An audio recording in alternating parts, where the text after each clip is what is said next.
This autumn is actually going to be insane. Forget spooky season, it is pre order season.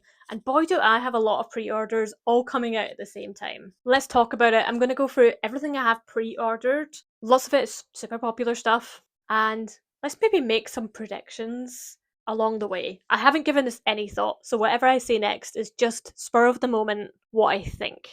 And I could be wrong. And just to note, I'm filming this on the 17th of July, so things about these books might have come out since filming. Some of these don't have like titles or covers yet. So if that changes between filming and when I put this out in a few weeks, well, I'm very sorry. First of all, before we get started, hi, I'm Corinne. I do videos about reading and writing. Sometimes I do like psychology or behaviour related topics to do with reading and writing. So if that sounds up your street, subscribe for that. But anyway, let's get on to the pre orders. The first thing I have arriving is Rachel Gillig's The Knave and the Moon. This is coming out on September 1st. And I am so excited for this one. I read The Night in the Moth in January. It was actually the first book I read of the year. And I loved it, gave it like 5 stars. I just thought it was such a vibe, the cathedral, the stained glass. I thought the world was so vibrant. Really liked all of the characters, especially the gargoyle. And it ended in a big cliffhanger, which I don't want to spoil. Actually, that's probably going to be the case for lots of these books. So I don't know how much I can predict. But yeah, it ended in a big cliffhanger, so I'm excited to see what happens next and how it's all going to end. Then, a couple of weeks later, on the 15th of September, we have A Deadbeat, which is book 3 in the Alex Stern series by Leigh Bardugo. I love this series. I know it's got some mixed reviews. There's some quite like graphic content in this series, which almost feels out of place with some of the whimsical vibes. It's kind of like dark whimsical. This is a dark academia book, and it's kind of a mystery. There's always a mystery to solve. There are supernatural elements, and it's set at Yale, which Leigh Bardugo attended, and so she knows the campus quite well. And I've really enjoyed both books so far. I think Ninth House was better than Hellbent. I think I preferred it a bit more, but both were good. They were kind of on par. So I'm not sure what the blurb is for this book. I haven't read the blurb. I just pre-ordered and trusted that it would be good. I'm not sure if the blurb was out at the time, but I kind of don't care what the blurb is. I know it's going to be more of the same. It's going to be more Yale Dark Academia supernatural secret society vibes with several cool mysteries to figure out. Same cast of characters. I'm down for whatever Leigh Bardugo wants to do. My first two are in paperback, and this is obviously going to be a hardback, so that's a little bit annoying. But that's going to be the case for lots of the books that I have pre ordered, so I'm going to need to get over it. And then next, only 2 days later, on the 17th of September, we have Turncloak by L.K. Stephen. This is book 2 in the Silvercloak trilogy, and I'm super excited. I really loved Silvercloak. It's a fantasy novel where magic is fueled by pleasure and pain, and they use wand magic, so kind of Harry Potter vibes, but for adults. It's kind of romantasy. There's love interest. It was kind of enemies to lovers. There was a few spicy scenes, but not too much. And it was a cool world. It was really interesting. I'm excited to explore more of the world. Turncloak is from 5 POVs or 3 POVs or something like that. So we're opening up, going out of Saffron's point of view and into some of the other characters. And apparently, some of it's a bit of a courtroom drama. So I'm excited. I think it's going to be really interesting. Early ARC reviews of the book have been positive, apart from one which kind of got Laura Stephen down because they rated it like 1 star and said they just couldn't remember book 1, which isn't really her fault. Like, sorry you forgot the book. And you know what? I've kind of forgotten some of the book, but maybe I'll reread Silvercloak beforehand or get the audiobook and listen to it or look up a summary. Laura Stephen even did a summary post in response to this negative review, which really got her down because she doesn't want other people to have the same problem. And yeah, I felt kind of bad for her because, like, sorry, but that's not really the author's fault. And sometimes time elapses between books being released, and you have to just manage that. So yeah, that 1 star was not warranted. And I think it was so upsetting for her because it was like one of the first few ARC reviews that came in. And so it really distorted the overall average and kind of brought it down to a 3 star. And yeah, I would hate that as well if I was an author because you're not really judging the book on its own merit or for the plot or for the writing.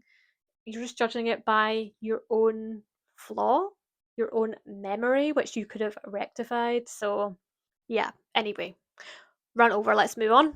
Then, 5 days later, on the 22nd of September, we have Hollywood Ending by John Green. We have a lovely cover for this book out now. It looks beautiful. It's based on the Andy Warhol Sunsets kind of series. I think it's called Sunsets, which John Green has kind of explained. The book is about a couple of people who are really inspired by Andy Warhol. Apart from that, I don't know much about the plot. The blurb's not out, and John kind of wants people to go in blind, so I respect that, and I will read anything that he puts out. So, whatever you say, John, I will go in blind and I will find out in September what you're on about. And then on the 29th of September, we have Empyrean Not Book 4. And just yesterday, as of filming, Rebecca Yarros announced what this is. This is a book called Threshing Day, and it's 13 stories about different people's threshings, which is super exciting. I had no idea what this book was going to be. I was like, is this going to be some backstory or some like little novella that I don't care about? Like, I was a little bit skeptical that it would be enjoyable. Like, I think like a lot of people, I just want book 4. I know she's worked at quite a fast pace for the first 3 books, and now it's been like nearly 2 years. She's still writing book 4. I'm getting impatient. But actually, I think this sounds like a really good idea. I know a lot of people really wanted that. And I like that it's fiction. I like that it's not a manual about the world or something like that, some weird world building kind of novella. This sounds like it's really going to be fun. We're going to see like Zayden's threshing, probably some other key characters threshing. Don't know if she's going to do Riddick and other people that were threshing at the same time as Violet, because I feel like we kind of saw those. But I suppose Violet did go off on her own, so maybe they will still make for good stories. And I'm just excited that we're going to get lots of dragons in this and the perspective of lots of different dragons. I think it might shed some light on the world. We might learn some crucial information that will be useful for the later books. And yeah, I think it's going to be fun and it's going to give us a lot to talk about and not be boring. So yeah, I'm pleasantly surprised and excited. Hopefully, it doesn't disappoint. And then finally, we're going into October. October 1st, Twisted Pike is coming out by David Barnett. I've got all of his other folk horror books, but I've only read one so far. I've read Scuttler's Cove, which was the second one, and it was really cool. I really loved it. It'd be a great summer folk horror read because it's based at the beach at Scuttler's Cove. And all of these books that have come out so far, they're all standalones, but they kind of linked. Like Scuttler's Cove did reference Withered Hill and Scratch Moss at the end. So I need to read those other 2, and I also need to read this new one when it comes out. But this probably isn't going to be one that I read straight away, like I said, because I need to read these other 2. And I'm probably going to be very busy reading all of these other books that have just come out. So not as urgent, didn't really need to pre-order it, but I liked Scuttler's Cove so much that I wanted to support David Barnett. So that is what I'm doing. And I'm happy that it's a paperback. If it hadn't been a paperback, I probably wouldn't have pre-ordered it. I would probably have just waited. But there we go. And I actually don't know what this is about. Again, I've put a lot of faith in this man, even though I don't even know him that well. Oh well. Then on the 8th of October, we have The Sixth Faction by Veronica Roth. This is basically a rewritten Divergent where instead of going into Dauntless, Triss goes into The Sixth Faction, which is factionless. At least I think that's what it's about. Again, have I thoroughly read the blurb before pre-ordering?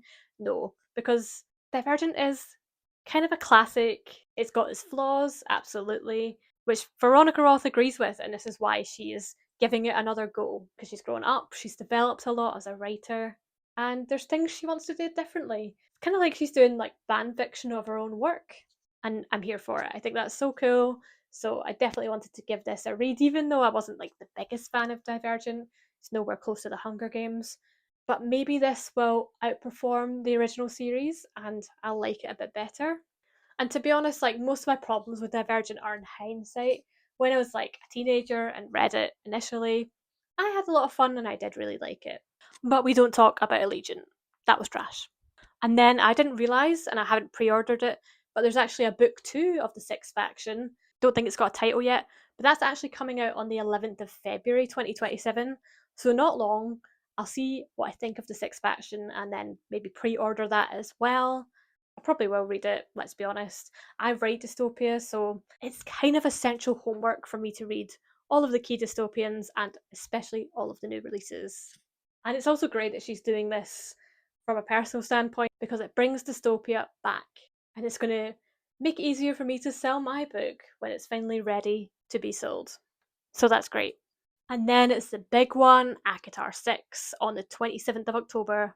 And as of filming, this still has no title, it still has no cover, it has no blurb. We don't know if it's Elaine's point of view, or Nesta's, or whoever. And honestly, that's kind of taking the piss, because, like, we all pre ordered this months and months ago, it was announced months ago, and since then there's been absolutely nothing. Everyone's in a flap about what to do, whether to pre order it, whether to buy hardbacks that will match. Because, like me, everyone's got those colourful paperbacks, and we all love that. We've heard that the hardback is going to kind of match these covers, but we've not really got any confirmation. We don't get to see those. And those people that have bought the hardback set, that's kind of annoying because then it's still not going to match the hardback set. So yeah, the situation's frustrating, but I can't say I'm surprised. Like, it was always going to be a hardback and it was always going to be kind of annoying. At least I feel like if it's Elaine and it's kind of a new trilogy because she says 6, 7, and 8 are all kind of one story, I can justify that being in a different format. And I think that's how I'm going to have to live with the unaesthetic nature of the bookshelf. But yeah, I don't know what the story's going to be. I kind of think it's going to be an Elaine Asriel, Elaine Lucian kind of thing. In terms of the wider plot, we had this thing with the mask and the other items in Silver Flames that I vaguely remember. I think that's going to become really relevant. Didn't they have to like collect all of those things, but only had the mask? There was like a harp or something. I don't know. Need to watch some recap videos. But I think that's going to become relevant. And I remember Moore was like traveling and doing quite a lot of stuff elsewhere. So was Lucian, was he not? So I think all of those broader plot elements are going to make up the bulk of the non romance plot of these next 3 books. However, I cannot remember the specifics, so someone remind me. And I don't know how I feel about this being Elaine. I don't mind one book from Elaine's POV. She does kind of annoy me. Maybe she can redeem herself in my eyes, because at the moment I'm not too impressed by her. I don't find her that interesting. And I don't think she's interesting enough for this like whole new trilogy. I would much rather have Nesta for more books because I think she is a very interesting and complex character compared to Feyre and Elaine. I find her a bit more entertaining, so I would actually like more Nesta. Or potentially a multi POV, kind of like we had in Frost and Starlight. We had some more chapters, we had some other characters, we had Reese.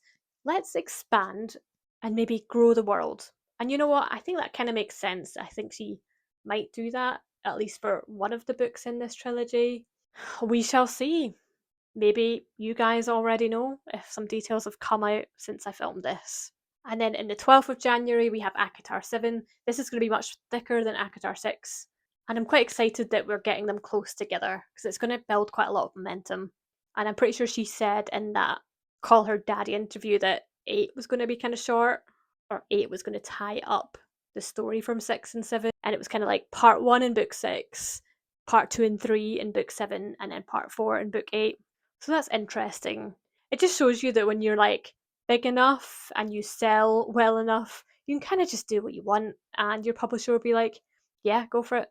And then finally, it was supposed to come out this September, hence why I pre ordered it, but it's now been pushed back to next September on the 7th, I believe, although that might change. Fae and Alchemy, Book 3. I really enjoyed Quicksilver, but was a bit disappointed by Brimstone, so I don't have the highest expectations of this book. I wouldn't have pre-ordered it if I knew it was going to be pushed back a year. I don't like to pre-order that far in advance. But given that I think Brimstone felt a little bit rushed, there were some issues with it, I think it's probably a good decision to push it back if she's not ready and she wants to make it a bit better. I'm happy to wait if it's going to be a better product. However, I will have forgotten everything by then and I may not care anymore. So there is that, and I might even cancel the pre order if I don't care by that point. I don't know. I'll wait and see what it's about and whether I can be arsed. And then just to finish on a slightly higher note, a book that I've not pre ordered, but I absolutely will pre-order is A Fox in Winter, which is book 2 of the Raven Scholar trilogy. This isn't out until October 5th, 2027. So, got a long time to wait. Really upset about that. But I'm sure it's going to be amazing. And I'm going to get to reread the Raven Scholar, forget as much of it as I can, and then refresh my memory. It's going to be great. Although I'm sure we're going to have loads of crazy pre orders around autumn 2027 as well, probably. Maybe we'll end up with Empyrean Book 4 and ACOTAR 8 and Silvercloak 3. There is so much still to come out. And I'm so excited. Let me know if you've pre ordered any of these or if you have any other pre orders coming out about that time that you're excited about. Maybe I'll add them to my list. And if you've got any predictions for ACOTAR or Six Factions or Threshing Day or anything, leave them in the comments. Obviously, if you haven't read any of these books, beware of spoilers in the comments. Thank you so much for watching. Subscribe to see me read all these books and review them, and I'll see you in the next video. Bye!